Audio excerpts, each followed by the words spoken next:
Welcome back. Stocks bouncing to kick off the week. Joining us now to discuss NewEdge Wealth's Cameron Dawson and Maryland Bank of America's Private Banks Chris Hyzy. It's good to have everybody with us. Cameron, you first.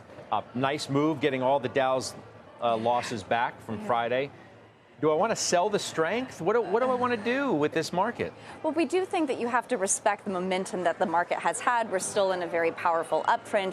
But as we've been saying, that you're going into this August period where you typically see more volatility, usually forward returns are lower this time of year, that it wouldn't be surprising to see some chop as we move through August. It's not the end of the world. It's just to say that we've had such a powerful rally. You've seen positioning now get more to a neutral level, valuations back up to their peaks. It's saying don't be surprised if we chop from here.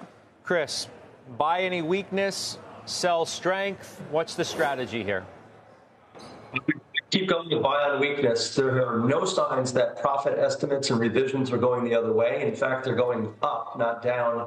And a majority of companies are coming through with better than expected earnings right now. We don't see a peak in that. So we're going to continue to ride the profit wave here. And therefore, we're going to continue to buy on weakness, and particularly the areas that are exhibiting not just strength in price and news momentum, but also earnings momentum.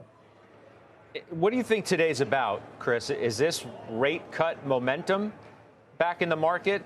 I mean, I have some saying bad news is bad news again, but this market today is acting like bad news is good news because you're going to get rate cuts. And even Jeffrey Gundlach, who's been reasonably skeptical of the number of cuts you get, says, well, you're going to get 2, maybe even 3. Fakes on the Fed funds futures market, trying to factor in how many rate cuts there will be at any point in cycle, let alone this one, which has been changing almost every other Fed meeting.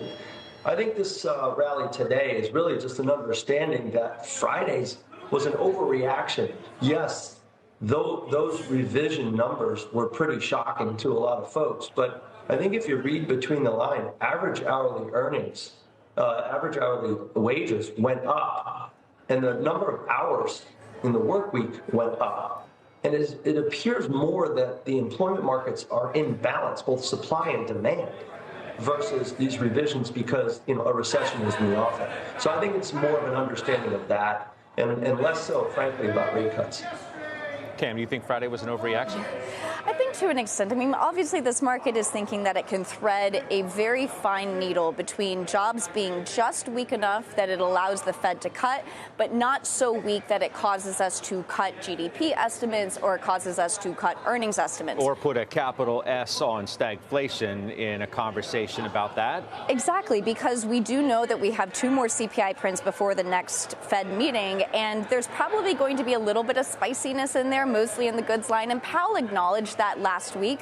But the good news that inflation has is that you still have this deceleration in shelter, which is the services inflation. So on the surface, you probably don't get this really hot inflation print, but still spicy enough that the Fed being backed into a corner would not have cut had it not been for these revisions. Well, how much of a tell is today's Russell, for example? Yeah. So it's up 2%. To me, that screams cuts are coming.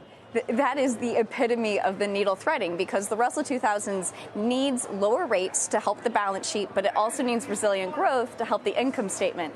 40% of the Russell 2000 is already unprofitable in this economy. So imagine if you were to see economic growth slow down even further, the Russell 2000 would not be rallying. State the tried and true trade, Chris, mega caps after last week. I mean, if we learned anything last week, aside from the macro, it's that these companies just continue to produce their earnings. They're spending like crazy, and the market for now believes that they're going to get a good enough return on that money.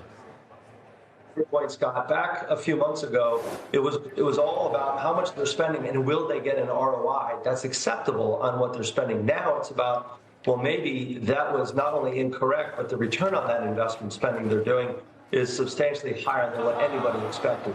What is still amazing to me is you're talking about $3 and $4 trillion companies that can adjust their business models pretty flexibly and pretty quickly to be able to re-kickstart more earnings growth after we all thought initially that they were going to peak out in their earnings growth. And here we are, once again, they're re-accelerating. So yes, we stay with that. The mega tech and tech-like industrials, utilities, and financials are right there too and joining the leadership.